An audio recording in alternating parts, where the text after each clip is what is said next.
Olá a todos os ouvintes do VotaCast, sejam muito bem-vindos.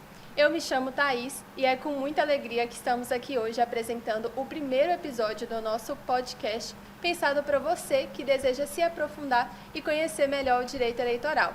E para iniciar nesse bate-papo aqui comigo, eu vou chamar minha colega Keila. Olá pessoal, tudo bem?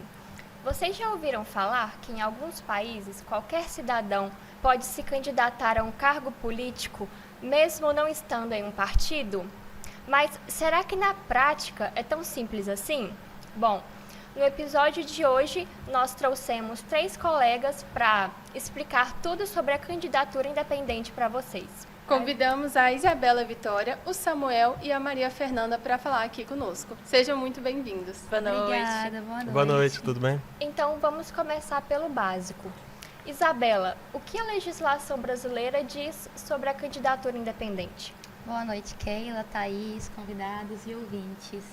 Bom, a candidatura independente, que é o nosso tema de hoje, ou também comumente chamada de candidatura avulsa, ela diz respeito à possibilidade de um cidadão, um candidato, concorrer a um cargo político, não estando filiado a um partido político. No entanto, no nosso ordenamento jurídico, na nossa Constituição Federal, em seu artigo 14, parágrafo 3º, inciso 5º, é expressamente dito que para que o candidato concorra, a efeito de elegibilidade, é necessário que ele esteja afiliado a um partido político. Portanto, atualmente, no Brasil, a candidatura independente ela não é permitida. Ótima explicação, Isabela. E você poderia nos dizer qual é a diferença de um candidato independente para um que está afiliado a um partido? Claro, Thaís. Bom, a diferença entre esses dois tipos de candidatos é que o candidato filiado a um partido, ele precisa necessariamente representar também este partido. Então, ele se joga nas eleições tendo regras, ideologias a seguir desse partido. O candidato independente, ele não precisa disso. Ele está representando ele mesmo. Então, dessa forma, ele não precisa seguir essas regras, ideologias desse partido político. Mas como informado hoje, atualmente, na nossa Constituição Federal e no nosso ordenamento jurídico, não é previsto. Agora, pensando nesses desafios, Samuel, quais seriam os impactos positivos e negativos da adoção das candidaturas independentes no Brasil? Boa noite, convidados. Boa noite, ouvintes que estão assistindo a gente nesse momento. Boa noite, os hosts. Muito obrigado pelo convite. Então, sobre essa questão da candidatura independente, a gente vê que é um tópico bastante delicado e muitas vezes até polêmico, se a gente parar para pensar, porque o que acontece? Nas nossas redes sociais, durante conversas com amigos, vira e mexe, é um assunto que vem à tona, sabe? E a pessoa pensa, e se eu candidatar livremente? Por que eu não posso candidatar sem um partido? Então é um assunto que vira e mexe, principalmente em período eleitoral, a cada 2 anos, seja para questões municipais, seja para questões federais e estaduais, é um assunto que vira e mexe e volta à tona. Mas por ser um assunto delicado, a gente tem que tratar com bastante respeito e com consciência, porque para uma possível implementação dessa candidatura independente, como a minha colega falou, visto que não é algo que já está no nosso ordenamento, a gente deve pesar e maneirar os pontos positivos e os aspectos negativos que essa mudança traria para a nossa sociedade. Então, ao meu ver, respondendo à sua pergunta, Keila, eu vejo que a candidatura independente traria os seguintes aspectos positivos. O primeiro, e eu acho que é de concordância geral, é a maior representatividade, no sentido de que a candidatura independente, por não estar vinculada a nenhum partido, o indivíduo ele pode livremente se candidatar com seus próprios ideais, suas próprias ideologias e buscar essa vaga eletiva. Entende? Porque muitas vezes pessoas deixam de se candidatar, deixam de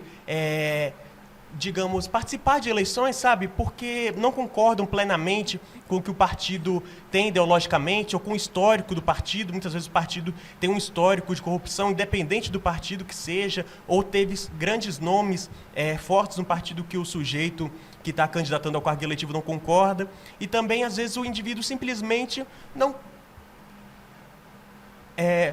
ou às vezes o sujeito simplesmente não concorda com nada, nenhum partido em específico, sabe? Não tem nenhum partido que o represente de fato. Então, eu acho que essa representatividade é o aspecto mais positivo que essa mudança traria.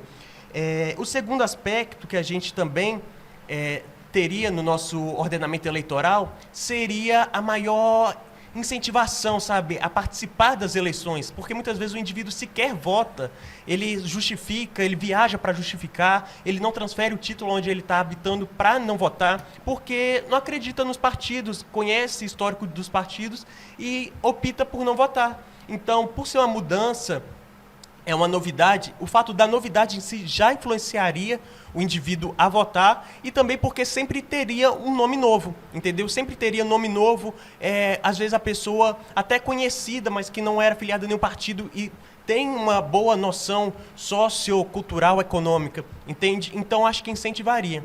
Por outro lado, em contrapartida, a gente tem alguns aspectos negativos. Respondendo a pergunta, né, porque pediu os aspectos negativos também, esses a gente tem que ter um pouco mais de cuidado, sabe? Porque o que acontece? Por ser uma mudança, vou dizer, brusca, sabe? Porque, como a colega falou, até hoje no nosso ordenamento a gente não tem nada parecido com isso, entendeu? Talvez em alguma empresa ou algo parecido tenha funcionários que se candidatem livremente, mas não numa esfera que envolve os entes federados, sabe? Ou o poder legislativo ou o poder executivo. Então seria uma mudança brusca que eu não sei se o Brasil estaria preparado para isso, entende? Não nesse momento, porque, querendo ou não, a votação partidária ainda é algo enraizado na cabeça dos indivíduos, entendeu? Então, por ser algo programado na cabeça do sujeito, acaba que a União, os entes federados teriam que fazer campanhas conscientizando e mostrando para a pessoa como é que seria, como é que houve essas mudanças de regra, como houve essa mudança de fato. E eu acho que um aspecto também que ocorreria está principalmente ligado ao fato de que o sujeito, o indivíduo, quando ele não tem um partido, ele não está muito amparado, sabe? Juridicamente, sociologicamente falando, economicamente, porque às vezes o indivíduo sequer tem uma renda própria para financiar suas eleições. Então, eu acho que esse é um fator bastante delicado e que a gente não acho que é um fator que impediria uma possibilidade de ter a candidatura independente, mas eu acho que é um fato que a gente tem que observar para contornar isso e trazer os benefícios dessa candidatura independente, reduzindo ao máximo os danos. Espero ter respondido a pergunta de vocês.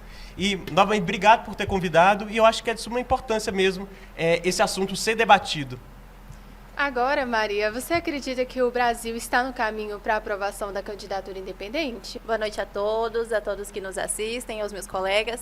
Bom, para responder essa pergunta, nós precisamos analisar alguns contextos.